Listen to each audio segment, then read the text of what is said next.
Radhe Radhe everyone, good morning. जैसा कि हम लोग पिछले क्लास में देख चुके हैं 7B 8 course number 8 course number 9। अभी हमारा कोर्स 10 है क्रिएटिव एंड इंक्लूसिव स्कूल। इसके बारे में हम लोग को पढ़ना है। देखिए, एग्जाम प्रीवियस ईयर 2020-22 का क्वेश्चन है। ये बहुत सारे बनाने चाहिए ताकि हम लोगों को प्रैक्टिस हो जाए, इसलिए मैं पिछले ईयर का क्वेश्चन आप लोगों के लिए लाई हूँ। टाइम बहुत कम है, सिलेबस ज़्यादा है, टाइम कम है, एग्ज़ाम का टाइम भी आउट हो चुका है, एग्ज़ाम भी होने वाला है मगध यूनिवर्सिटी में। प्लीज़ जिनका एग्ज़ाम है वो please please please channel subscribe कर लीजिए। ठीक है, देखते हैं हम लोग को 40 नंबर कोर्स 10 हमारा 40 नंबर का है। कोर्स 9 तक हमारा 80 नंबर्स का था। 80 नंबर्स का था, 80 मार्क्स का, इसलिए वो उसमें टाइम भी 3 घंटे का था। और ये 40 मार्क्स का है, इसलिए इसमें से 1 घंटा टाइम कम जाएगा और ये 2 घंटे का एग्जाम हो जाएगा। ठीक है, तो ये 40 नंबर का क्वेश्चन है।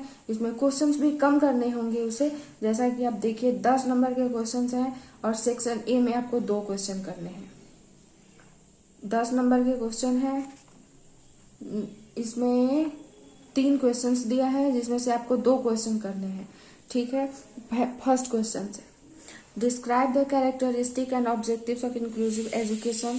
समावेशी, इंक्लूसिव मतलब समावेशी होता है, एजुकेशन मतलब शिक्षा होता है। तो समावेशी शिक्षा के विशेषता मतलब एडवांटेज और उद्देश्य मतलब ऑब्जेक्टिव्स आपको बताने हैं। कैरेक्टरिस्टिक्स और objectives. Discuss the right to education act 2009 शिक्षा के अधिकार अधिनियम 2009 की चर्चा करें। Explain the educational measures to implement inclusive education effectively. समावेशी शिक्षा को प्रभावी ढंग से लागू करने के लिए शैक्षिक उपयोगों का उल्लेख करें। अब सेक्शन बी, जिसमें शॉर्ट नोट टाइप क्वेश्चंस लिखने हैं, जिसमें से आपको दिया है 1 2 3 4 5 6 7 क्वेश्चन है, जिसमें से आपको 3 क्वेश्चन बनाने हैं। जिसमें से पहला क्वेश्चन है समावेशी शिक्षा के मॉडल को संक्षेप में समझाइए। समावेशी शिक्षा का एक मॉडल होता है जो आपको गेस्ट पेपर में दिया है। जिनके पास बुक है आप बुक से भी पढ़ सकते हैं, पर गेस्ट पेपर एक्सीलेंट में दिया गया है। इंक्लूसिव एजुकेशन का मॉडल वो क्या है वो आपको ब्रीफली मतलब शॉर्ट में बताना है, क्योंकि ये शॉर्ट नोट्स है और आपका इसमें क्वेश्चन कम है तो मार्किंग भी कम है। 3 नंबर का तो है, 4 क्वेश्चन आपको बनाने हैं। 3 क्वेश्चन आपको बनाने हैं, 4 नंबर का 1 क्वेश्चन है, मतलब 4 दिए 12 नंबर का ये आपका सेक्शन बी है। आप अपने हिसाब से अपने अकॉर्डिंग कितना आप लिख सकते हैं, ज़्यादा नहीं, ब्रीफली ही बनाना है। Introduce multiple disability briefly. बहुविकलांगता का संक्षिप्त परिचय दीजिए।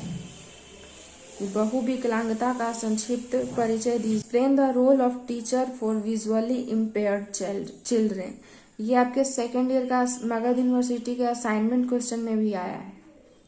Explain the role of teacher for visually impaired children, मतलब दृष्टि बाधित बालकों को, जो नहीं देख सकते हैं, जो बच्चे नहीं देख सकते हैं, पढ़ाने के लिए शिक्षक कैसे पढ़ाए। जो बच्चे नहीं देख सकते हैं उन बच्चों को किस तरह से समझाया जाता है, किस तरह से पढ़ाया जाता है, ये किस टीचर में कैसी भूमिका होनी चाहिए, उसके बारे में आपको बताना है। Describe some important features of national policy for person with disability 2006। राष्ट्रीय विकलांग जन नीति 2006 के कुछ महत्वपूर्ण पक्षों का वर्णन कीजिए। ठीक है, right a short note on individualised education plan. देखिए IEP, individualised education plan, IEP, ये व्यक्ति कार्यक्रम पर एक संक्षिप्त टिप्पणी आपको लिखना है, मतलब एक पैराग्राफ लिखना है। What do you understand by information and communication technology? सूचना एवं संप्रेषण तकनीक से आप क्या समझते हैं, उसके बारे में आप लोग बताएं। मतलब मल्टीमीडिया और टेक्नोलॉजी, कंप्यूटर से का उपयोग कैसे है, आप कैसे समझते हैं, उसका यूज कैसे करते हैं, आप उसके रहने से क्या आपको फायदा है, क्या आपको नुकसान है, क्या एडवांटेज है, क्या डिसएडवांटेज है, वो सब आपको इसमें लिखना है। ठीक है, अब सेक्शन सी में है ऑब्जेक्टिव टाइप क्वेश्चंस। उसमें ऑब्जेक्टिव टाइप क्वेश्चन थे, इसमें भी ऑब्जेक्टिव। उसमें 10 थे, इस 80 मार्क्स वाले में 10 क्वेश्चन थे, इस 40 मार्क्स वाले में 8 क्वेश्चन हैं और एक एक नंबर का ही है। ठीक है, चूज द करेक्ट वन। आपको इसमें चूज करना है, आपको सही कौन है गलत कौन है, मतलब एमसी टाइप क्वेश्चन। जैसे कि एक कंस्ट्रक्टिव आंसर इज रिक्वायर्ड, रचनात्मक उत्तर की आवश्यकता है। सामग्री पर आधारित, जैसा सामान है वैसा आंसर है। जैसा what is the best method for teaching a child with special needs, विशेष आवश्यकता वाले बच्चों को पढ़ाने के लिए सबसे अच्छी विधि कौन सी है। जो बच्चा क्लास में जल्दी ऑब्जर्व कर लेता है, पीछे बैठता है, फिर भी आगे का बात उसको सब समझ में आ जाता है कि टीचर क्या बोल रहा है और टीचर क्या बोल रहे हैं और क्या समझाने वाला है। उन बच्चों को कैसे पढ़ाए, छात्रों उन बच्चों को कैसे और अच्छी तकनीक से उसको समझाया जाए। तो सहकारी सीखने एवं सहकर्मी ट्यूशन, मतलब उसको बोलेंगे कि तुम तो तेज हो ही, पढ़ते हो ही, और जो बच्चे पढ़ने में कमजोर हैं उनकी भी हेल्प करो, ताकि तुम्हारा भी रिवीजन होता रहे और ये बच्चे भी तुम्हारे जितना जान पाए। ठीक है, अब आगे देखेंगे। There is a provision of reservation for the orthopedically handicapped, अस्थिबाधित। देखो देखिए, ऑर्थोपेडिकली बोलते हैं, ऑर्थो मीन्स हड्डी। ठीक है, ऑर्थोपेडिक्स मतलब जो हड्डी का डॉक्टर होता है उसको ऑर्थोपेडिस्ट बोलते हैं।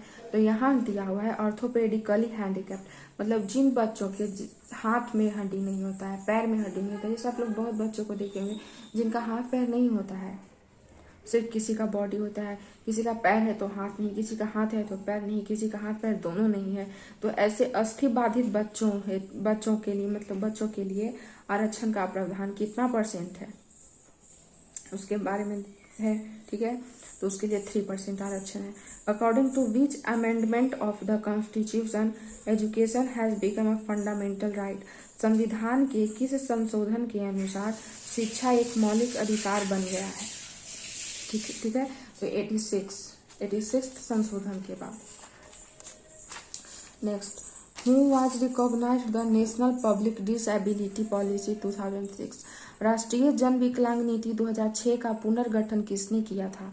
तो मीरा कुमार ने किया था। ठीक है, what are the factors affecting school readiness, विद्यालय तत्परता को प्रभावित करने वाले कारक कौन से हैं। Social background, family background, classroom environment, all of the above. What are the factors affecting a school readiness, विद्यालय तत्परता को प्रभावित करने वाले कारक कौन है।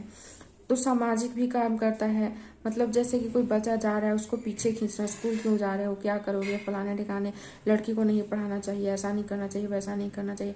तो ये पारिवारिक भूमि में भी होता है, कक्षा का वातावरण पर भी पर करता है और सामाजिक पृष्ठभूमि पर भी करता है। तो इसका answer all of the above होगा।